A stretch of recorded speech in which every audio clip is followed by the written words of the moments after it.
Hello chess fans, this is Rick from Chess to Impress with coverage of round 11 of the 2020-2021 Candidates Tournament. The link to the video of round 10, in which tournament leader Jan Nepomniachtchi extended his lead, is up here. And these were the standings after round 10. Jan Nepomniachtchi is leading by a full point ahead of 3 players: Caruana, Vachier-Lagrave and Giri. Grischuk and Wang Hao are on -1. Ding and Alexienko on 4 points out of 10 games. And the pairings of round 11, the big one, Nepomniachtchi Caruana, 2 contenders against each other. Alexienko played Wang Hao, Grischuk against Vachier-Lagrave and Giri against Ding. And the first game to finish was that big clash between Jan Nepomniachtchi, the tournament leader with white, against the previous challenger of Magnus Carlsen's world title, Fabiano Caruana, on the black side. Nepomniachtchi opened with the e-pawn and Caruana played e5, a double king-pawn opening. Nepomniachtchi said afterwards, "I expected Caruana to play the Sicilian or another sharp opening. After e4, e5 we generally get calm positions." Caruana considered playing something sharper but did not want to burn his bridges, with still 3 rounds to go after this game. And we get a Scotch game on the board. "I had an idea here in the Scotch," said Nepomniachtchi, "but I mixed it up a little and black had no problems in this game." And indeed, as we see, let's go through the moves, we see lots of exchanges. Let's go to move 12, bishop takes and queen takes. Caruana said it's a very drawish line, even though strong players have lost this on the black side. For example, Mamedyarov lost it against Yu Yangyi, as Caruana remembered. D takes c6 and more swaps. The Irish pawn center, 3 pawns on the c-file. Not for long. Bishop e4, bishop g6, and as we see, more stuff comes off the board. Let's go to move 23. Queen takes c2 and a4. It's a dead draw, but here I played carelessly with queen c5, said Caruana. And Nepomniachtchi said, if my pawn comes to a5 and black puts his rook in a passive position, then maybe white has some chances. But frankly speaking, it is a draw, and it would be even a draw with an extra pawn for white on f3. So if we put an extra pawn there for white, it's still a draw. So without that pawn, it's an even easier draw. So it was a bit of an anticlimax, this game. So much at stake. Caruana did not want to play a very sharp opening, and a draw is also a good result for Nepomniachtchi. Here he played h3 and he said rook a5 is a bit of a try, but the conclusion from both players in a press conference after the game, after having analyzed the position for a while, was that this is also a draw. So h3 was played and the game petered out to a draw. Let's put the remaining moves on the board. Not much happening. White wins a pawn there, but he's going to lose the a-pawn. Like this. No way to save the b-pawn now. Rook a4, rook takes b7. King h2 was move 41. The time control was reached and this game was drawn.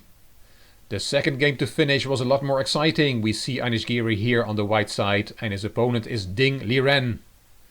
Another e4, e5 opening, but in this case it is a Spanish. Bishop takes e6, d takes e6 and d3. Ding was surprised by Giri's openings choice, and Giri said, yes, it's hard to expect such a stupid line. It's the most harmless line you can imagine, this line with d3. Knight a5 and here castling queenside from Ding. Giri said, I had not expected it, even though it's a very reasonable and good way of playing.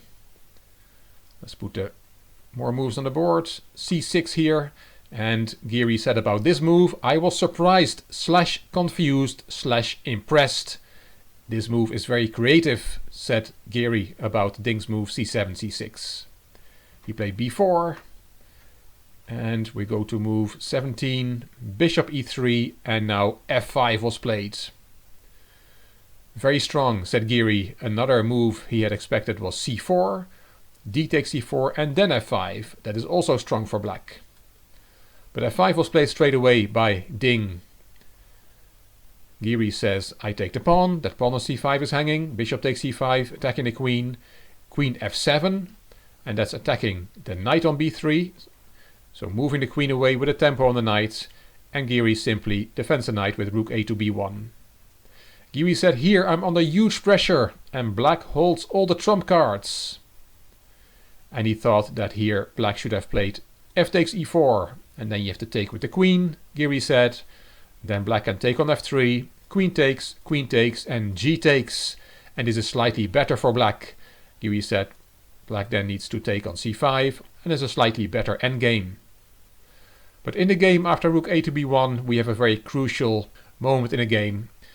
As said, with f takes e4, black could get a better endgame, but he played g7, g5. He wanted to crush me, said Giri, but this is over-ambitious.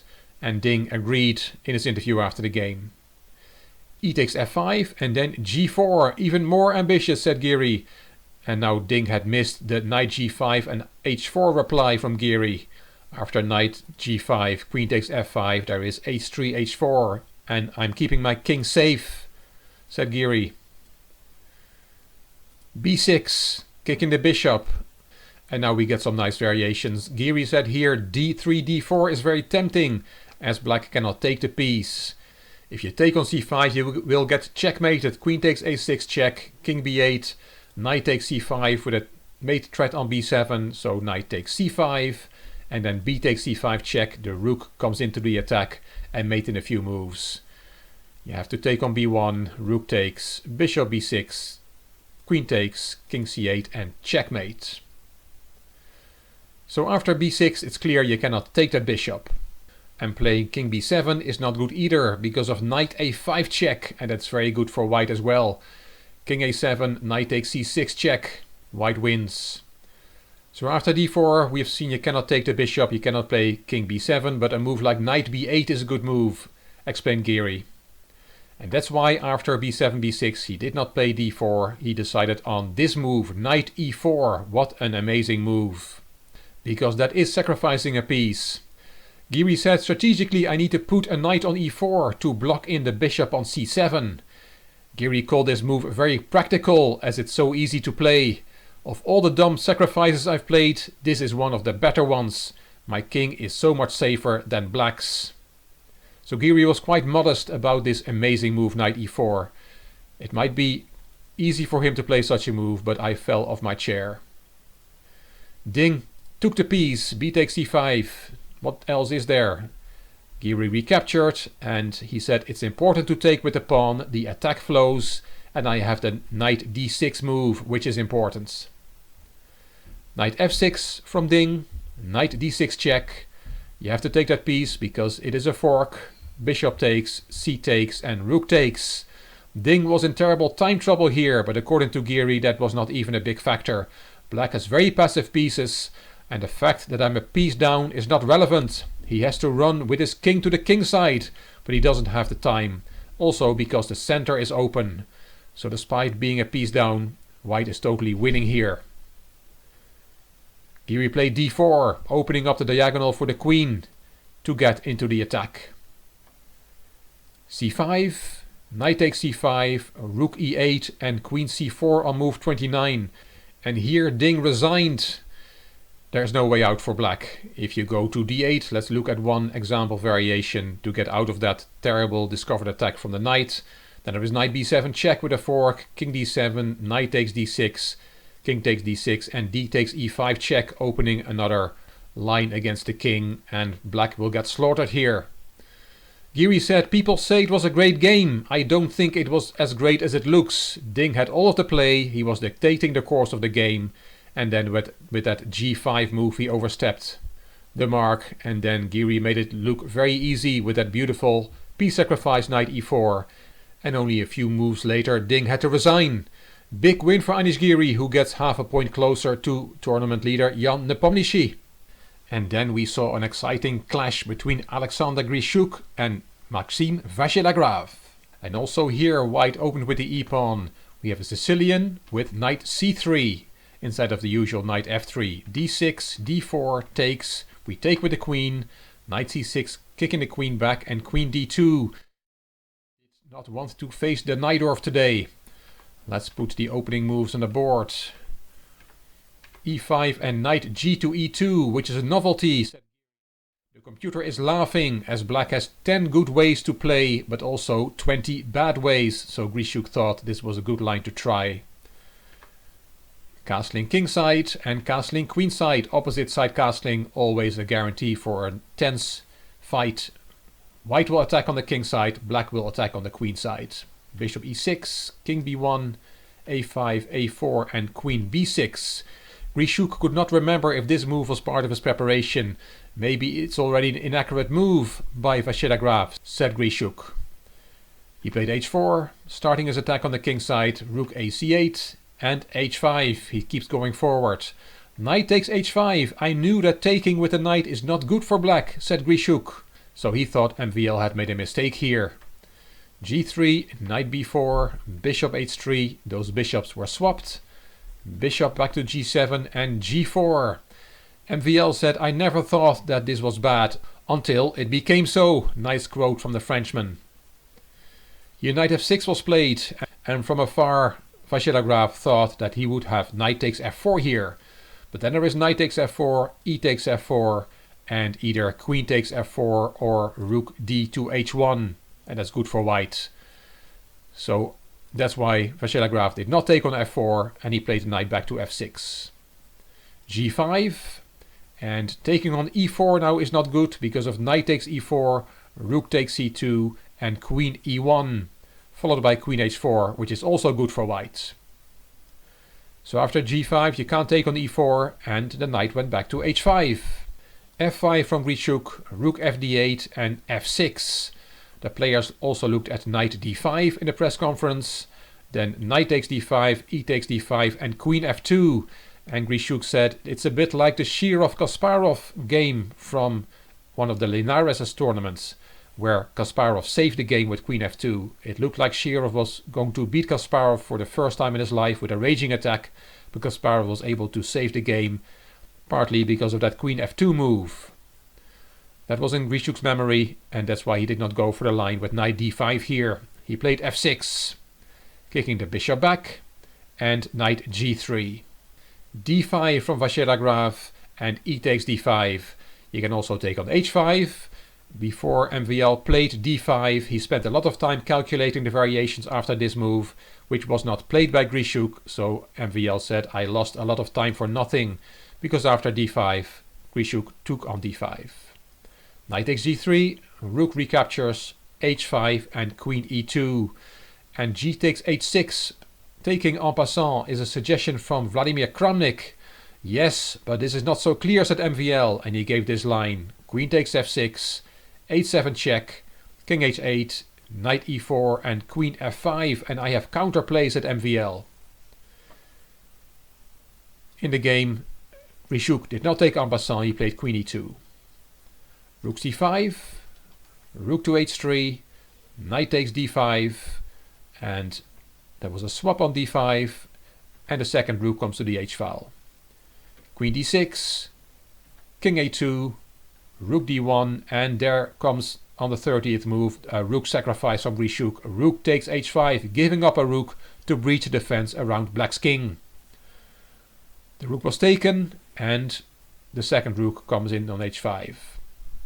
Rook h3 was suggested in the press conference as given by the computer to avoid swapping the rook on h1 and taking with the queen on h5 to have the queen as the front piece of the battery on the h file.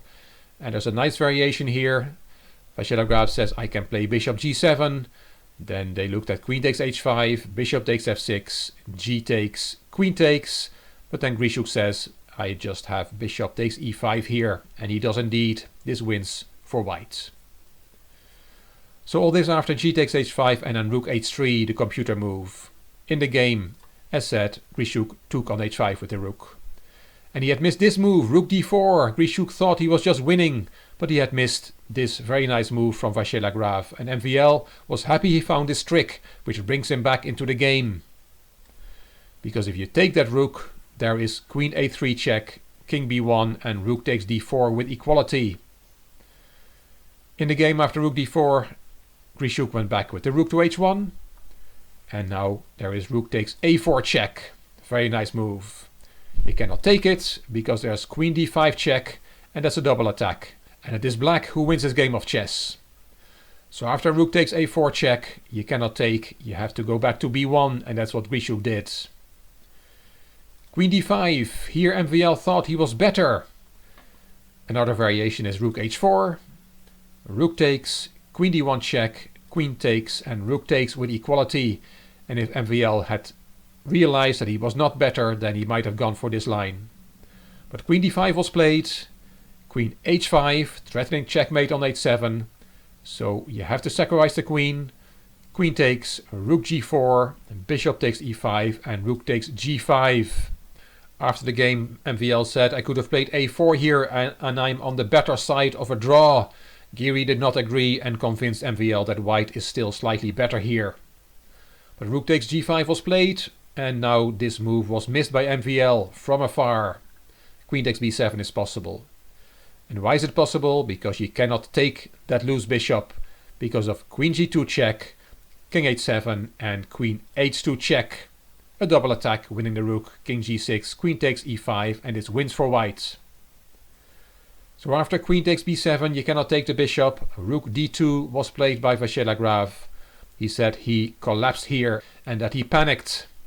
Bishop c3 hitting the rook, rook e2. Let's put more moves on the board. Queen c8 was played, rook g1 check, king b2 and doubling on the second rank. Bishop takes that pawn and now we see a liquidation on c2. Queen takes and Vachier-Lagrave automatically took back on c2 with check.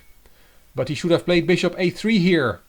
My last chance. The point is that it gets the king closer to the danger area on the queen side. The b pawn is a danger, so the king has to hurry back, and with bishop a3 check there's a route for the king through f8, a quicker route to the queen side. But after queen takes c2, Vachier-Lagrave automatically took on c2 and king takes.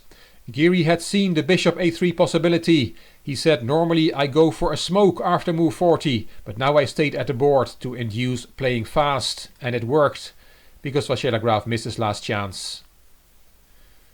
Very instructive, that bishop a3 check move to create a path for the king. Because now the king has to go the other way. King d3, king g6, bishop c3, king f5, trying to activate the king that way. King c4, king e6, there goes the pawn, bishop d6, and on the 48th move b4, b5. And here Vachier-Lagrave resigned. The engineer is on plus 59 and it's an elementary win. Let me show you an example of why this is hopeless for black. The b pawn will promote. For example, we play king d7 as planned to get that king closer to the danger area. Then there is king d5 and you have to make a move, for example bishop g3. Then there is b6, and if you go to f4, if you just wait, then there is bishop e5, and if you swap those bishops, then there's a winning king and pawn endgame for white. King c6, b7, you have to take king d6 and we'll pick up the f pawn and win. If after b6 you don't play bishop f4 but play king c8 for example, then there is king c6, you have to make a waiting move, and then white plays bishop b4 to go to d6. You have to wait again, there goes the bishop to d6. If you take it, there is king takes, king b7, king e7, king takes, and white wins.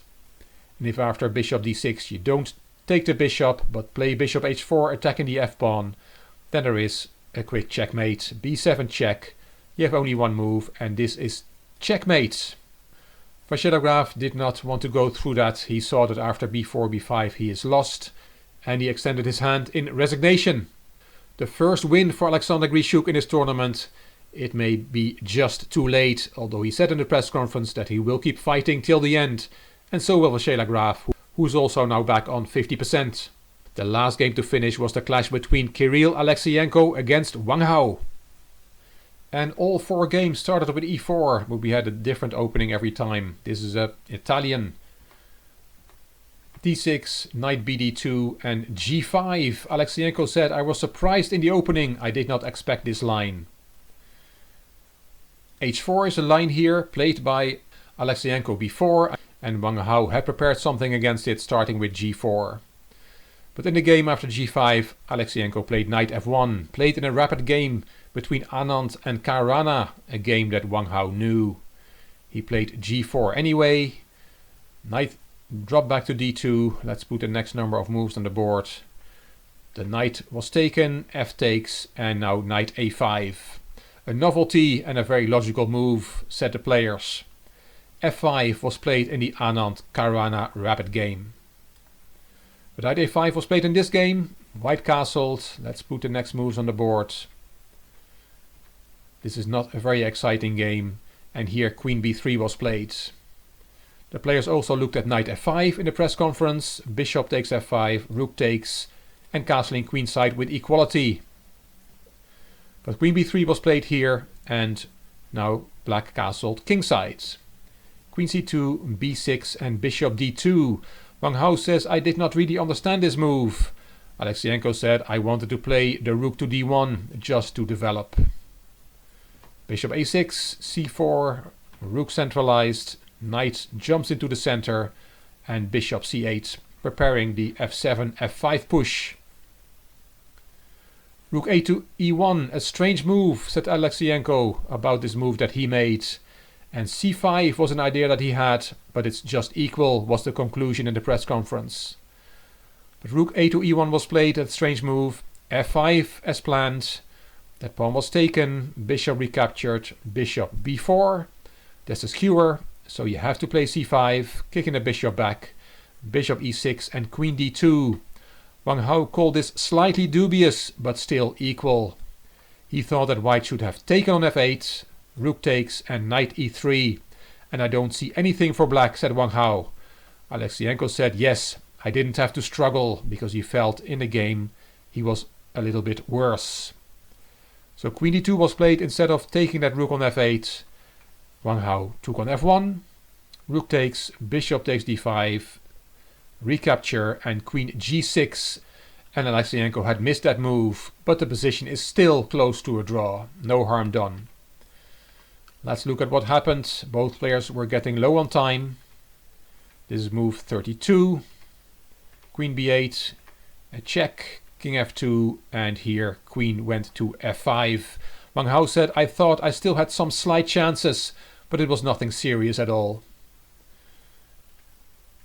We see lots of checks.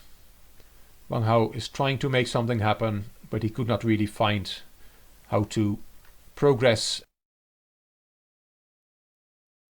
Here he took on b6. Taking on e5 was also looked at, and then queen c2 check, king g3 and queen g6. That was what Wang Hao was hoping for, but he said, even then it's still a draw. In the game, Alexienko took on b6, not on e5. Queen c2 check, king f1 and queen f5 check. I felt I could not improve my position despite my extra pawn, said Wang Hao. And the players played on. We can't accuse them of making a quick draw. They tried till the end, or at least Wang Hao did. He tried to get something going, but Alexienko played accurately. And after king e1 and queen e4 check on move 55, this not very exciting game finished in a draw. So these are the results from round 11. Nepomniachtchi Caruana was a quick draw. Alexienko Wang Hao was a very long draw, and we saw 2 wins for white, for Grischuk and Giri. And that leads to these standings. Nepomniachtchi is still leading the candidates tournament, but only half a point ahead of Giri, who had a very good win in round 11. Caruana is a full point behind the leader, and Grischuk and Vachier-Lagrave are on 50%, but as said, they are not giving up. It's safe to say that Wang Hao, Alexienko and Ding can no longer win the candidates tournament. Round 12 will be played on Saturday the 24th of April, and these will be the pairings. We have Caruana against Giri, that is a big one. Liren against Grischuk, Vachier-Lagrave, Alexienko and Wang Hao against Nepomniachtchi. I will be here after the round to tell you what happened. I hope you liked this video and that you'll keep following the remainder of the candidates tournament with me. If you liked the video, please give it a thumbs up, please subscribe to the Chess to Impress channel and please leave a comment. I will read them all and I will reply to them all. If you liked the video, it would be great if you could share it on social media by clicking the share button on YouTube. You can find me on Instagram, on Twitter and on Facebook. This is Rick for Chess to Impress. Thank you for watching.